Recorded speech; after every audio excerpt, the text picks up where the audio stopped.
Itayo po ang lahat. Maganap tayong lahat, si Jesu Kristo'y nabuhay, nanaig sa kamatayan. Alleluia, alleluia. Panginoon ang nagdirang sa tinubos niyang bayan. Nagpupuring mga hinirang, masayang nagdiriwang. Magkalak tayong lahat, si Jesu Kristo'y nabuhay, nanaig sa kamatayan. Alleluia, alleluia.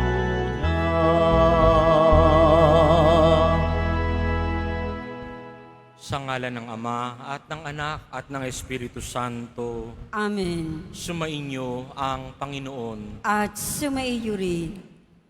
Mga kapatid, aminin natin ang ating mga kasalanan upang tayo maging marapat gumanap sa banal na pagdiriwang.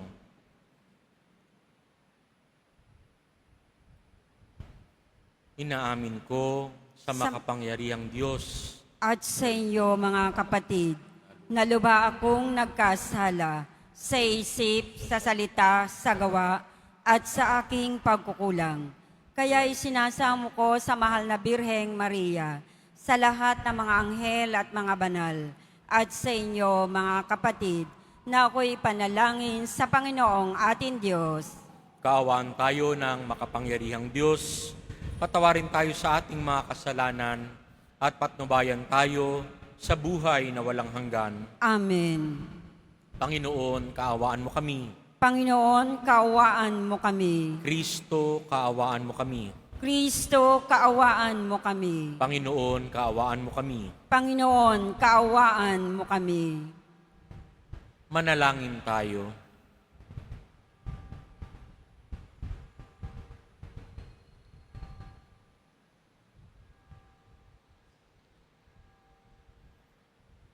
Ama naming makapangyarihan, ginawa mong maging iyong katuwang ang sambayanan mo sa pagganap sa kaligtasan. Ipagkaloob mong lagi naming ikagalak ang muling pagkabuhay ng giliw mong anak na namamagitan kasama ng Espiritu Santo magpa sa walang hanggan. Amen. Magsipo muna po ang lahat. Pagbasa mula sa mga gawa ng mga apostol. Noong mga araw na iyon, umalis si Pablo sa Atenas at nagtungo sa Corinto. Natagpuan niya roon si Aquila, isang Hudyong taga-Ponto.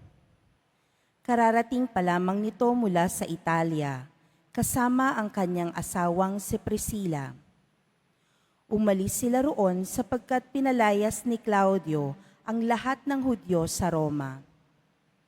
Nakipagkita sila sa kanila si Pablo at doon na nakitira sapagkat sila'y manggagawa ng tolda tulad niya. At siya'y tumulong sa kanila. Tuwing araw ng pamamahinga, nakikipagpaliwanagan siya sa sinagoga at sinikap niyang mahikayat sa pananampalataya ang lahat, maging Hudyo o Griego. Nang dumating sila, Silas at Timoteo mula sa Macedonia, iniukol na ni Pablo ang buo niyang panahon sa pangangaral at pagpapatotoo sa mga Hudyo na si Jesus ang Kristo. Nang siya'y salungatin nila at laitin, pinagpag niya ang alikabok sa kanyang damit bilang babala sa kanila. Sinabi niya, "Kasalanan na ninyo kung kayo'y mapahamak. Hindi ko nasagutin iyon. Mula ngayoy tutungo ako sa hentil." Kaya't umalis siya roon at tumira sa bahay ng isang nagngangalang Tisio Justo, isang taong may takot sa Diyos. Karatig ng sinagoga ang kanyang bahay. Si Crispo na tagapamahala ng sinagoga at ang kanyang sambahayan ay sumampalataya sa Panginoon. Sumampalataya rin naman at nagpabinyag ang marami sa mga taga-Korintong nakikinig kay Pablo. Ang salita ng Diyos. Salamat sa Diyos. Panginoong nagliligtas sa tanang bansay na hayag. Panginoong nagliligtas sa tanang bansay na hayag. Umawit ng bagong awit at sa puon ay ialay, pagkat yaong ginawa niya'y kahangahangang tunay. Sa sariling lakas niya at taglay na kabanalan, walang hirap na natamo yaong hangad na tagumpay. Panginoong nagliligtas sa tanang bansay na hayag. Ang tagumpay niyang ito'y siya rin na rin ang naghayag. Sa harap ng mga bansay, nahayag ang pagliligtas. Ang pangako sa Israel, lubos niyang tinutupad. Panginoong nagliligtas sa tanang bansay na hayag. Tapat siya sa kanila at ang pag-ibig ay wagas. Ang tagumpay ng ating Diyos kahit saan ay namalas. Magkaingay na may galak, yaong lahat sa daigdig. Ang puon ay buong galak na purihin sa pag-awit. Panginoong nagliligtas sa tanang bansay na hayag. Magsitayo po ang lahat.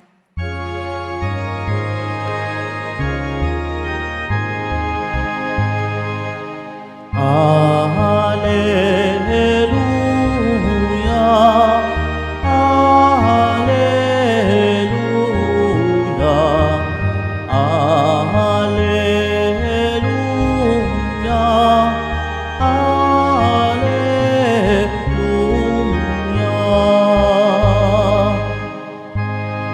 Kayo'y di ko inulila, babalik akong talaga, magdudulot ng ligaya. Alleluia, Alleluia, Alleluia, Alleluia.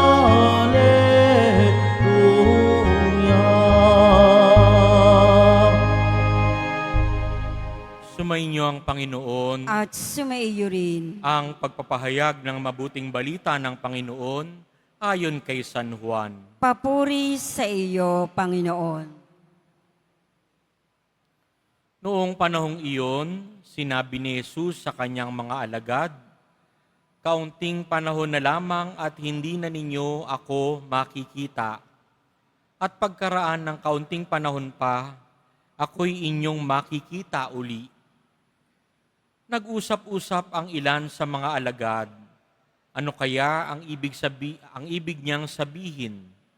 Bakit niya sinabing kaunting panahon na lang at hindi na natin siya makikita at pagkaraan ng kaunti pang panahon ay makikita uli? Sabi pa niya'y, sapagkat ako'y paroroon sa Ama. Ano kaya ang ibig sabihin ng kaunting panahon na lamang? Hindi natin maunawaan.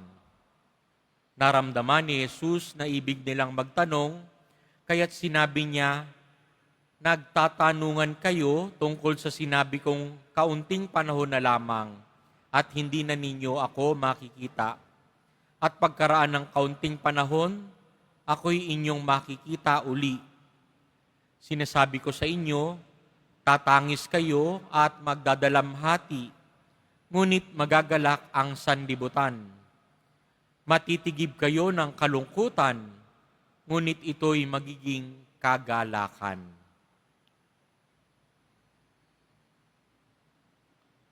Ang mabuting balita ng Panginoon. Pinupuri ka namin, Panginoong Heso Kristo. Magsiupo muna ang lahat. 40 days po ngayon. 40 days ngayon mula nung mag-celebrate tayo ng Easter Sunday, yung Pasko ng pagkabuhay ni Jesus. Kung bibilangin natin, ang day 1 ay Easter Sunday, ngayon pong araw na ito ang ika-40th day. At Ang paniniwala po natin, ang ika-40th day ay mahalaga dahil sineselebrate na natin yung ascension ng Diyos. Pag-akyat ng Diyos sa langit na makasama na niya ang Ama. Subalit karamihan po ng mga diocese sa mundo, karamihan ng mga simbahan, nagse-celebrate ng ascension tuwing linggo, Sunday, sa darating na linggo po. Yun po ang ginagawa. Bakit po? Kasi po, mas mainam na mas maraming makapag-celebrate ng ascension ng ating Poong Jesus Nazareno. No? Matapos na buhay magmuli, 40 days, yun, ngayong araw na ito. Pero para sa simbahan, mas magandang i-celebrate yun ng mas maraming tao. No? Karamihan kasi sa atin ngayon may trabaho, karamihan may ginagawa, Sunday talaga ang Lord's Day.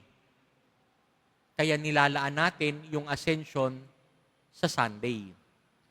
Pero ganun pa man, yung mga pagbasa natin ngayon, bukas, patungong Sunday, ay puro paalala ni Jesus. No? Ito yung masasabi natin kanyang last will and testament. Sinasabi niya pa, bago pa mangyari, para maniwala yung mga alagad. At pag nangyari, yun nga, totoo yung sinabi ni Jesus. So ano yung sinasabi ni Jesus na totoo at ating pangahawakan? Unang-una, tayo yung mga anak ng Diyos. Ikalawa, mahal tayo ng Diyos. Hindi mamaliw iyon. Talagang mahal tayo ng Diyos. Minsan, sanay tayong may kondisyon yung ating pagmamahal. Mahal mo ba ako? Kung mahal mo ako, ibigay mo ito sa aking hinihiling ko. Pero ang pagmamahal ng Diyos ay higit pa dyan. Alam ng Diyos kung makakabuti talaga sa atin yung ating hinihingi. At kung makakabuti naman, ito'y ibibigay sa iyo kagad. Kung hindi, ililihis ka nito. Pero kadalasan, hindi pa tama yung panahon, kaya hindi pa naibibigay. Ang sabi ng Diyos, may kalungkutan. At ayaw naman natin yung buhay na malungkot. Gusto natin buhay na may kagalakan. Sabi sa Ebanghelyo, may kalungkutan, subalit magiging kagalakan. Ibig sabihin po, yung buhay ho natin ay hindi linear na isang mood lamang. Hindi po pwedeng kalungkutan lamang.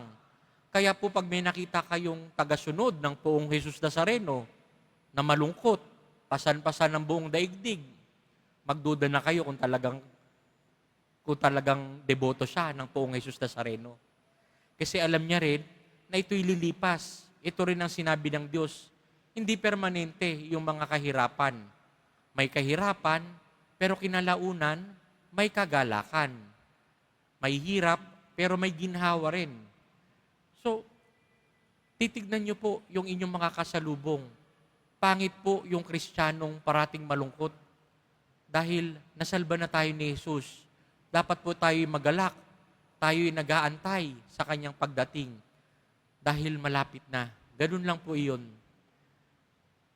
Hindi forever ang kalungkutan, hindi rin forever yung kagalakan. Meron pong moods, meron pong iba't ibang panahon. May panahon na malungkot, pero makakaasa tayo na magiging kagalakan din yun. Yun ang pinapangako ng Diyos.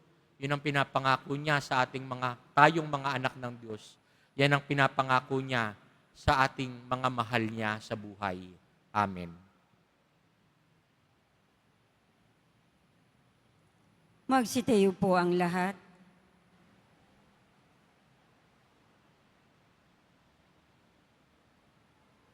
Minamahal kong mga kapatid, inihahandog sa atin ng Diyos ang kanyang lakas sa mga panahon ng pangangailangan. Idalangin natin na lagi tayong umasa sa Kanya. Ang ating pong panalangin, gawin mong kagalakan ang aming kalungkutan, O Panginoon. Gawin mong kagalakan ang aming kalungkutan, O Panginoon. Ang simbahan naway, buong tapang na magpatotoo at walang takot na magpahayag ng mensahe ni Kristo sa mundo. Manalangin tayo. Gawin mong kagalakan ang aming kalungkutan, O Panginoon. Ang mga nabubuhay sa pangungulila at dalamhati, naway makaranas na nakapagpapaginhawang presensya ng pag-ibig ng Diyos. Manalangin tayo. Gawin mong kagalakan ang aming kalungkutan, O Panginoon. Ang mga nalulungkot o namimighati, naway makaunawa sa tunay na kalagahan ng kanilang buhay. Manalangin tayo. Gawin mong kagalakan ang aming kalungkutan, O Panginoon. Sa kanilang kahinaan, naway matuklasan ng mga may sakit at may kapansanan ang lakas ni Kristong muling nabuhay. Manalangin tayo. Gawin mong kagalakan ang aming kalungkutan, O Panginoon. Ang mga yumao ng tapat sa Panginoon, naway makatagpo ang manunubos na nagpakasakit para sa kanila. Manalangin tayo. Gawin mong kagalakan ang aming kalungkutan, O Panginoon. Panandalian tayong manahimik upang ipagdasal ang mga intensyon sa misang ito, pati na rin ang ating mga personal na kahilingan.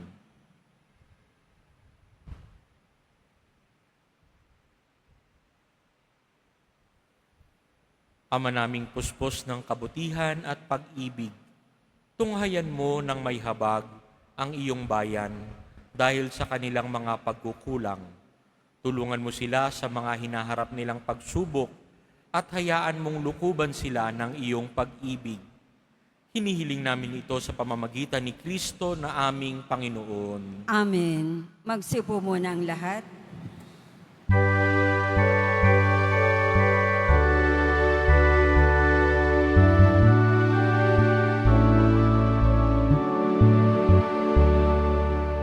Hallelujah.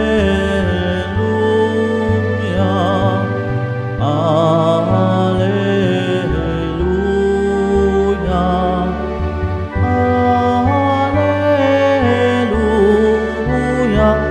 Hallelujah.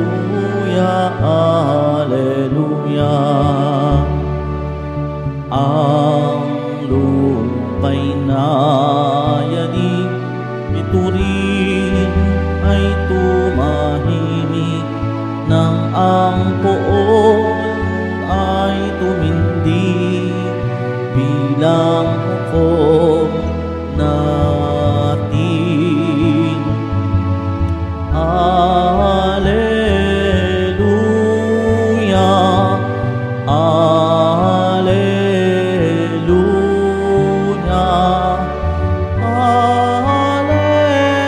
Hallelujah. Hallelujah. Hallelujah. Magsitayo po ang lahat.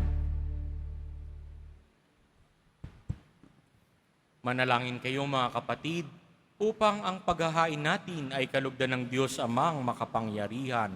Tanggapin nawa ng Panginoon itong paghahain sa iyong mga kamay, sa kapurihan niya at karangalan, sa ating kapakinabangan at sa buong sambayanan niyang banal. Ama naming lumikha, paakyatin mo sa iyong piling sa kalangitan ang aming mga panalangin kalakip ng haing mga alay, upang ang mga pinapagindapat mong gawing dalisay ay maging marapat na makasalo sa piging ng iyong pagmamahal. Sa pamamagitan ni Jesucristo kasama ng Espiritu Santo, magpa sa walang hanggan. Amen. Sumainyo ang Panginoon. At sumaiyo rin, Itaas sa Diyos ang inyong puso at diwa. itinaas na namin sa Panginoon. Pasalamatan natin ang Panginoong ating Diyos. Marapat na siya ay pasalamatan. Ama naming makapangyarihan, tunay ngang marapat na ikaw ay aming pasalamatan, ngayong ipinagdiriwang ang paghahain ng Mesiyas, ang maamong tupa na tumutubos sa aming lahat. Siya'y talagang maaasahan at ang katapatan niya sa pananagutan ay siyang bumago sa dating pamumuhay. Ang sangkatauhang namihasa sa pagkasalawahan, ang dangal ng tao ay ganap na itinampok upang mamana namin sa pakikipagkapatid kay Jesus. Kaya kaisa ng mga anghel na nagsisiawit ng papuri sa iyo, nang walang humpay sa kalangitan, kami nagbubunyi sa iyong kadakilaan. Santo, Santo, Santo, Panginoong Diyos ng mga hukbo, napupuno ang langit at lupa ng kadakilaan mo, o sana sa kaitaasan. Pinagpala ang naparirito sa ngalan ng Panginoon, o sana sa kaitaasan. Magsilud po ang lahat.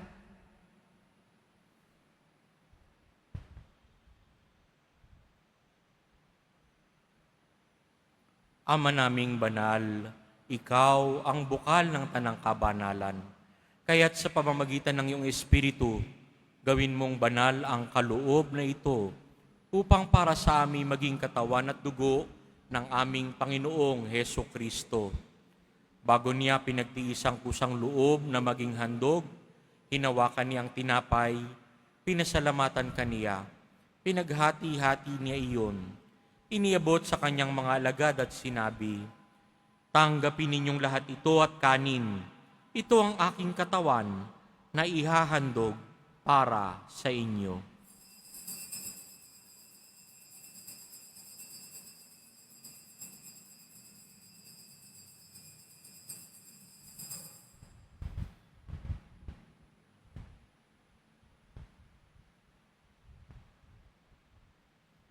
Gayun din naman, noong matapos ang hapunan, hinawakan niya ang kalis.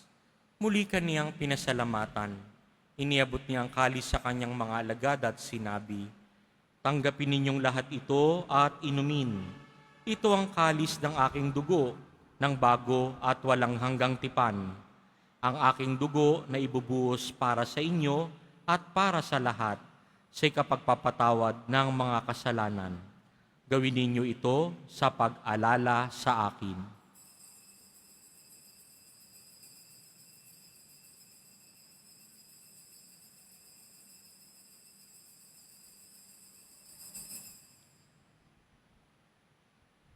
Magsitayo po ang lahat. Ipagbunyi natin ang misteryo ng pananampalataya. Si Kristo'y namatay, si Kristo'y nabuhay, si Kristo'y babalik sa wakas ng panahon. Ama, ginagawa namin ngayon ang pag-alala sa pagkamatay at muling pagkabuhay ng iyong anak.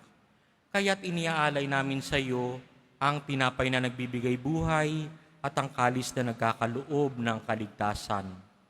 Kami nagpapasalamat dahil kami iyong minarapat na tumayo sa harap mo para maglingkod sa iyo. Isinasamo namin kaming magsasalo-salo sa katawan at dugo ni Kristo ay mabuklod sa pagkakaisa sa pamamagitan ng Espiritu Santo. Ama, lingapin mo ang iyong simbahang laganap sa buong daigdig. Puspusin mo kami sa pag-ibig kaysa ni Leon na aming Santo Papa at ni Jose na aming Obispo at ng Tanang Kaparian. Alalahanin mo rin ang mga kapatid naming nahimlay nang may pag-asang sila'y muling mabubuhay, gayon din ang lahat ng mga pumanaw.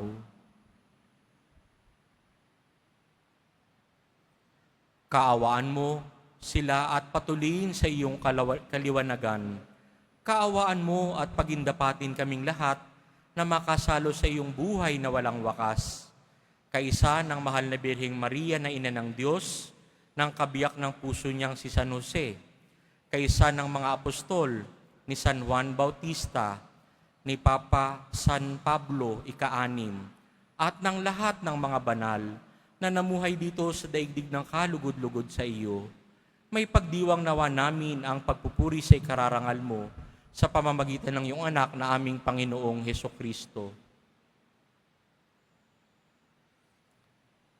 Sa pamamagitan ni Kristo, kasama niya at sa Kanya, ang lahat ng parangal at papuri ay sa iyo, Diyos Amang makapangyarihan, kasama ng Espiritu Santo, magpa sa walang hanggan. Amen. Lakas loob nating dasalin ang itinuro sa atin ni Jesus. Aba namin, Sumasalangit ka, Sambahin ang ngalan mo. Mapasa amin ang kaharian mo. Sundin ang loob mo dito sa lupa para nang sa langit. Bigyan mo kami ngayon ng aming kakanin sa araw-araw at patawarin mo kami sa aming mga sala para ng pagpapatawad namin sa nagkakasala sa amin. At huwag mo kaming ipahintulot sa tukso at iadya mo kami sa lahat ng masama. Hinihiling namin kami iadya sa lahat ng masama, pagkalooban ng kapayapaan araw-araw, iligtas sa kasalanan at ilayo sa lahat ng kapahamakan, samantalang aming pinananabikan ang dakilang araw ng pagpapahayag ng tagapagligtas naming si Hesu Kristo. Sapagat iyo ang kaharian at ang kapangyarihan at ang kapurihan magpakailanman. Amen. Panginoong Hesu Kristo, sinabi mo sa iyong mga apostol, kapayapaan ang iniiwan ko sa inyo. Ang aking kapayapaan ang ibinibigay ko sa inyo. Tunghayan mo ang aming pananampalataya at huwag ang aming paulit-ulit na pagkakasala.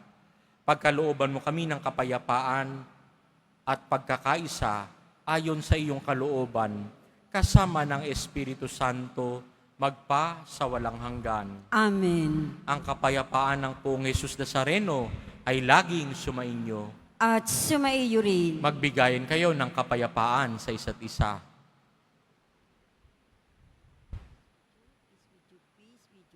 Kordero ng Diyos na nag-aalis ng mga kasalanan ng sanlibutan, maawa ka sa amin. Kordero ng Diyos na nag-aalis ng mga kasalanan ng sanlibutan, maawa ka sa amin. Kordero ng Diyos na nag-aalis ng mga kasalanan ng sanlibutan, ipagkaloob mo sa amin ang kapayapaan. Magsilod po ang lahat.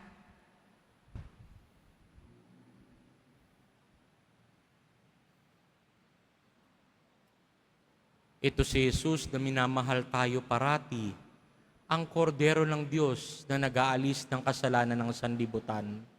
Mapapalad tayong inaanyayahan sa kanyang piging. Panginoon, hindi ako karapat-dapat na magpatuloy sa iyo, ngunit sa isang salita mo lamang ay gagaling na ako.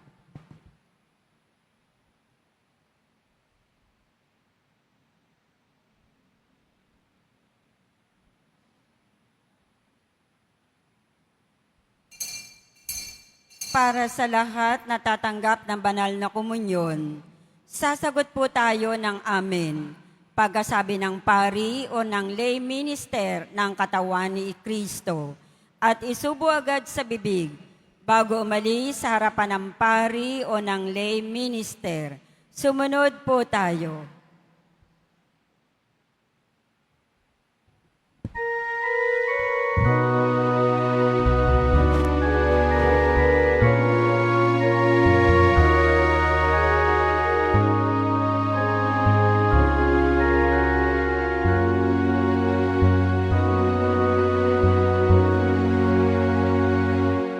Kailanpaman di mawawalan pag-ibig ko sa inyong tapat at tunay. Kailanpamay huwag mabahala pagkat kapiling ako't rina. Di na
Announcement. Mga kadiboto, mabibili pa rin po sa ating parish office ang Nazareno Images, Nazareno Medallion, at ang Nazareno Novena and Prayer Booklet in English or Tagalog. Mga paalaala sa mga nagsisimba. Pagkatapos ng misa, wiwisikan po ang lahat ng banal na tubig. Pinakikiusapan ang lahat na manatili lamang muna sa inyong mga lugar. Tanging sa Quezon Boulevard o sa Plaza San Juan lamang ang labasan ng lahat. Sumunod po tayo. Maraming salamat po sa inyong pagdalaw at pagsisimba sa Basilica Menor at Pambansang Dambana ni Jesus Nazareno. Magsitayo po ang lahat. Manalangin tayo. Ama naming mapagmahal, kaming pinapagsalo mo sa pagkabuhay ng iyong anak ay papakinabangin mong lagi sa kanyang lakas bilang bungang masagana ng dulot mong pagliligtas. Sa pamamagitan niya, kasama ng Espiritu Santo, magpa sa walang hanggan. Amen. Sumainyo ang Panginoon, At sumaiyo rin. yumuko para sa pagbabasbas. Mahal na pong Jesus Nazareno, inihayag mo sa pamamagitan ng krus ang walang maliw na pag-ibig ng Diyos sa sangkatauhan. Pakinggan mo ang kahilingan, lalo na para sa mga nangangailangan ng iyong tulong at awa. Makamtanawa namin ang iyong kasagutan na may utang na loob na tinatanaw. Basbasan din po ninyo itong mga imahen at dasalan upang lalo kaming manalangin at magtiwala.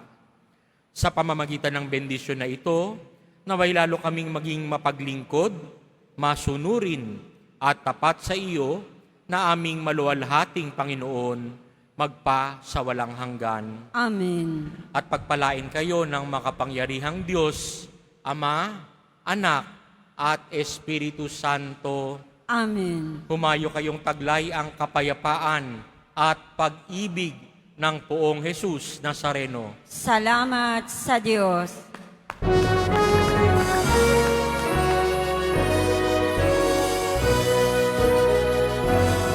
Nuestro Padre Jesus Nazareno, sinasamba ka namin, pinipintuho ka namin, aral mo ang aming buhay at kaligtasan.